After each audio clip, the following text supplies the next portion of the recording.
Today I'm at SP Energy Networks in the control room to learn about the Predict4Resilience system, a new cutting-edge technology that helps the team predict a fault on the network before it even happens. And to tell me all about it, Fraser Lynch has joined me. So what do you do here in this team? So I'm a senior control engineer, so I'm overseeing a team of control engineers that are responsible for the real-time operation of SP Energy Networks, transmission and distribution networks in southern central Scotland. Faults work, maintenance work, investment work, that all comes through here. So what is P4R and why is it important? Ourselves, CR and the University of Glasgow have come up with this new platform. It's through Ofgem Strategic Innovation Fund, and what it's doing, it's looking at historic fault data, overlaying that with historic weather data, and then looking at really high resolution weather data for the coming days, layering all that together to get a realistic probability of the volume of faults that we're going to face. So you can really see into the future? Yeah, so we've proved over the last year to 2 years of the trial that the predictions P4R are spitting out are accurate within a very reasonable percentage that lets us stand up our storm response accordingly without over-preparing or under-preparing for the event that's coming.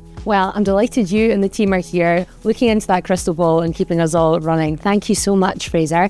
And for more information, you can visit SP Energy Networks website, and please remember, in the event of a power cut, call 105.